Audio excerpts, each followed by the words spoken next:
የተለያዩ ፓስፖርት አይነቶችን በዚህ ተጨማሪ በዚህ ዩቲዩብ ቻናል ያስተላልፍኩላችሁ ነበር። ዛሬ ደግሞ እንዴት አድርጋችሁ ሲም ሲሰጥ ካለበት ማስተካከል እንደምትችሉ እንደገና ደግሞ ያን በስንት ብር ከፍላችሁ ማስወጣት እንደምትችሉ ሁሉ መረጃ በዚህ ለእናንተ ማሳያችሁ ይሆናል ማለት ነው። በኦንላይን ቀጠሮ ሲያስቆኝ እዚህ ወዲያው መስተናገድ ችኛለሁ። አሁን በተጨማሪ ዩቲዩብ ቻናል ላይክ እና ሰብስክራይብ በማድረግ ጀምሮ ወደ ሀሳቡ እንገባለን።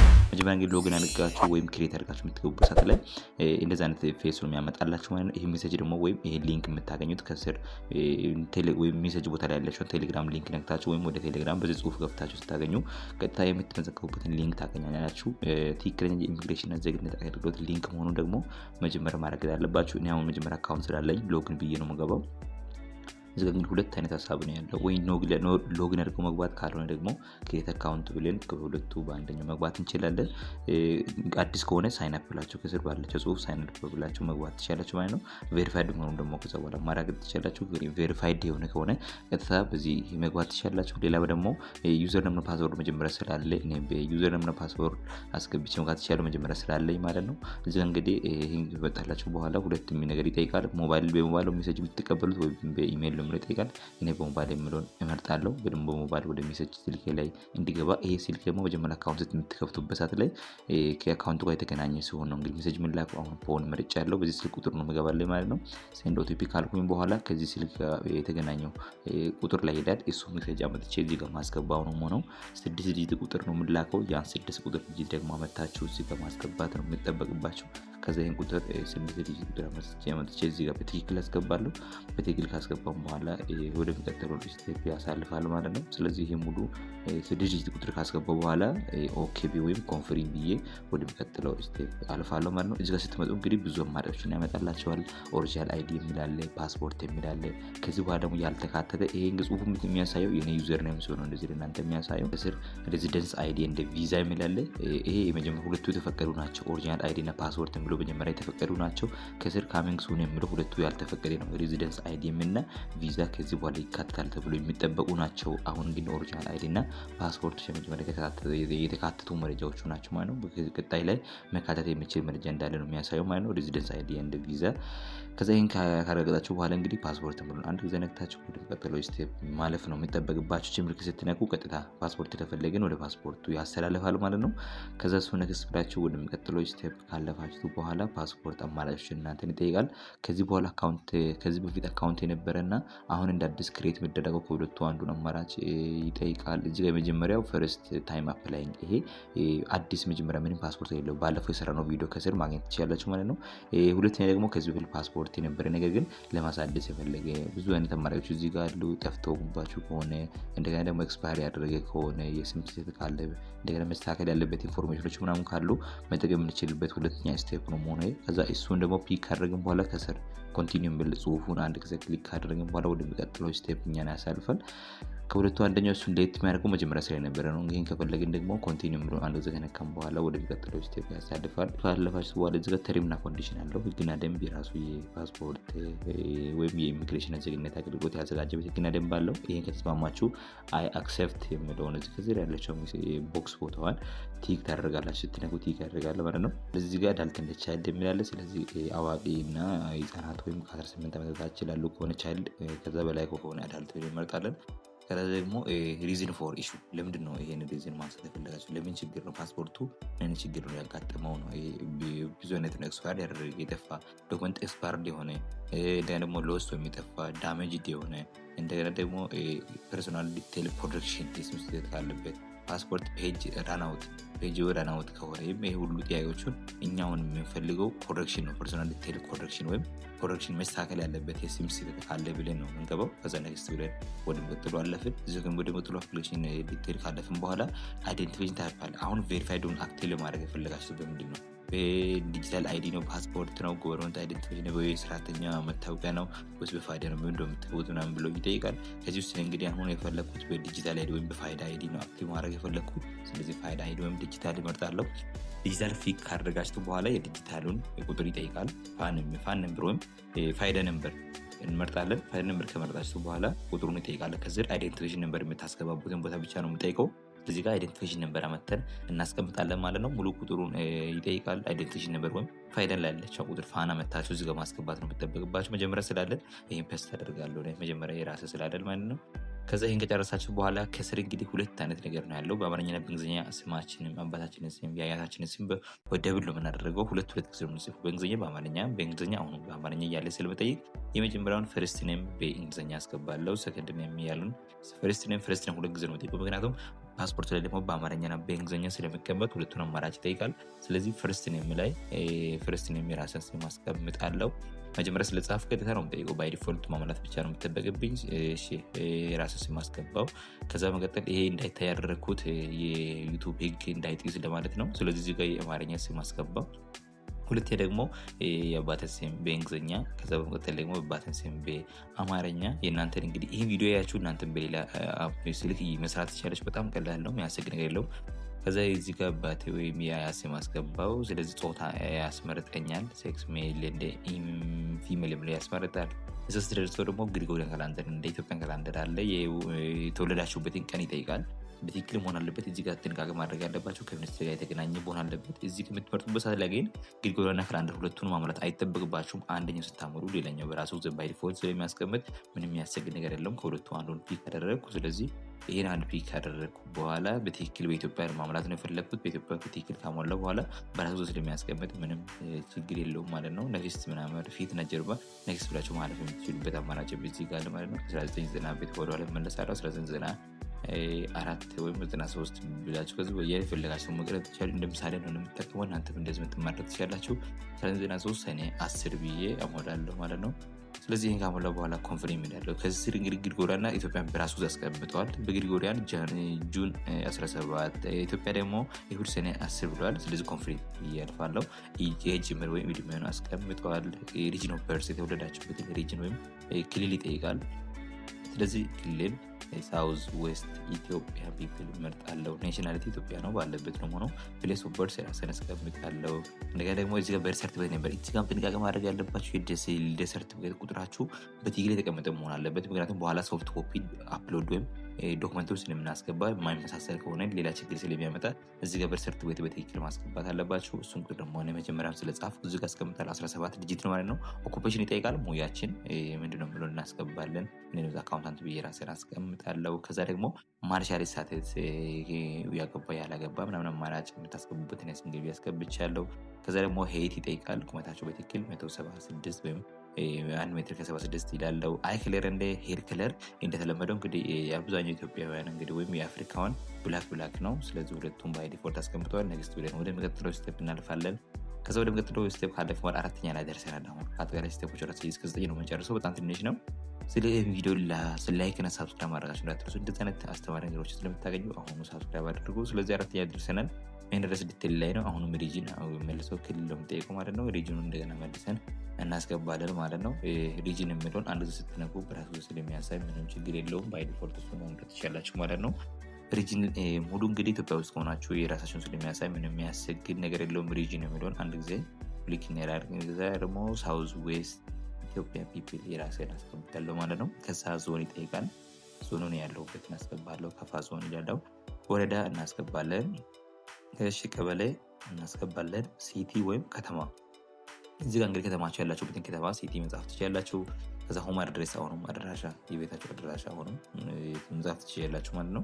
ከዛ መቀጥሎ ወደሚቀጥለው ስቴፕ ነው የምናልፈው። ተጨማሪ መረጃ ካለ አስቀምጡ እያለ ነበር። ግን መጀመሪያ የፈለግኩ ነገር ሲል ነገር ያልፋለሁ። እዚህ ጋር ሁለት ነገር ነው የሚያሳየው። ፎን ነምበር የምንጠቀምበት የስልክ ቁጥርና የኢሜል አድራሻ ትክክል ነው አይደለም የሚለውን ቼክ ለማድረግ ይፈልጋል። ስለዚህ ፎን ነምበርና ኢሜል አድራሻ በትክክል ልክ ስለሆነ ወደሚቀጥለው ስቴፕ ማለፍ ነው የሚጠበቅብኝ። ፎን ነምበርና አድራሻው በትክክል ነው። ከዛ ወደሚቀጥለው ስቴፕ አሁንም አልፋለሁ። አፖይንትመንት ዴት ይላል፣ ዲቴል ይላል። ካንትሪ ኢትዮጵያ ነው። ከዛ ደግሞ ኢንሮልመንት ኦፊስ አለ።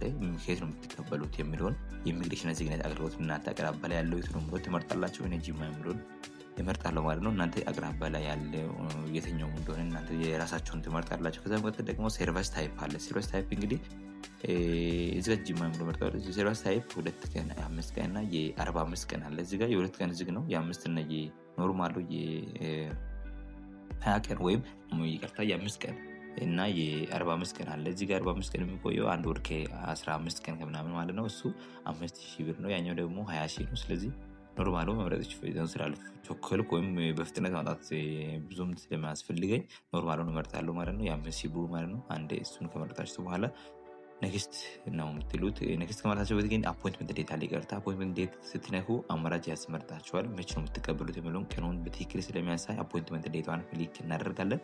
አፖይንትመንት ሴሌክት አፖይንትመንት ዴት አንድ ጊዜ ከነካችሁ በኋላ እዚህ ጋር ፍሪ የሆኑ ቀናቶችን ያስመርጣል። ሼድ የተደረጉ እንዳለ የተያዙ ቀኖቹ ናቸው። ሌሎቹ ደግሞ ፍሪ ስለሆኑ ፍሪ ቀኖቹን ከዛ ውስጥ ፒክ እናደርጋለን።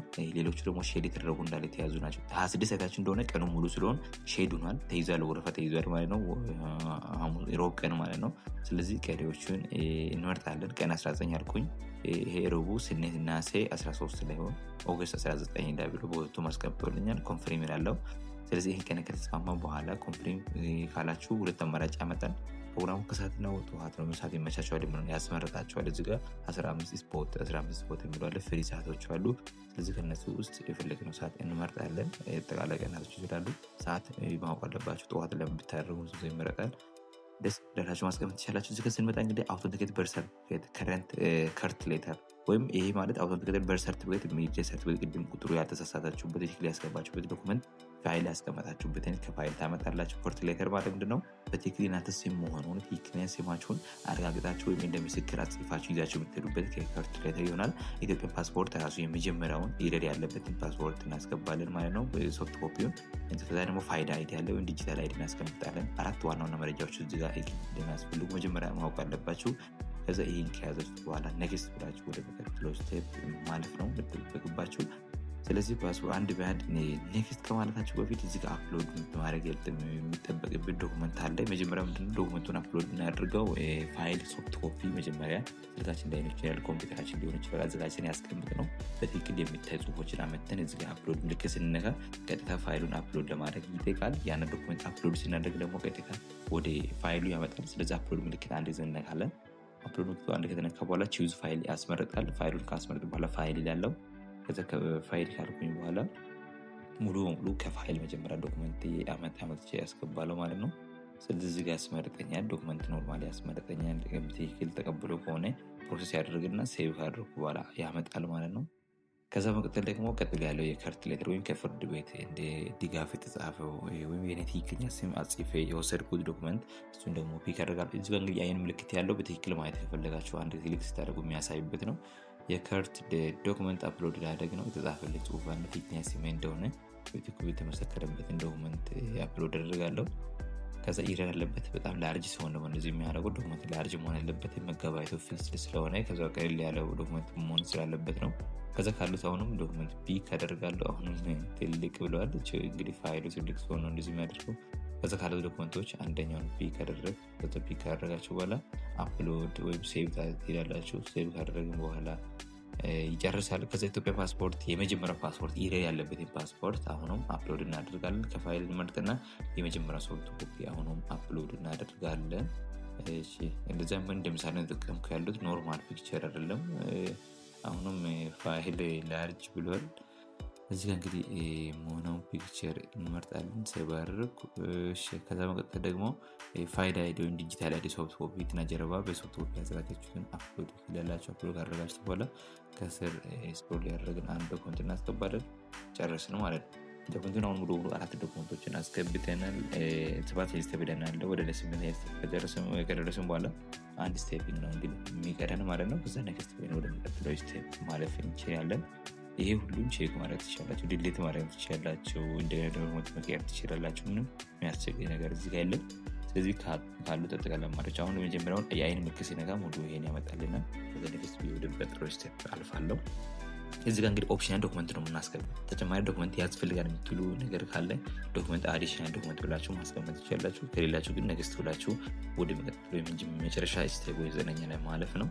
9ኛ ላይ ስቴፕ የሚያሳዩ ሪቪው ላስት ስቴፖች ነው። መጀመሪያ ያስገባነው ስቴፖች ተርም ኤንድ ኮንዲሽን ሴሌክት አፕሊኬሽን ታይፕ ሊሆን ይችላል፣ ሪዝኑ ሊሆን ይችላል፣ አፕሊኬሽን ዲቴል ሙሉ ነገሮችን ያስቀምጣል። ሲም ቅድም የጻፍ ነው በእንግሊዝኛና በአማርኛ የጻፍ ነው በግራና በቀኝ በኩል አድርጎ ያስቀምጥልናል።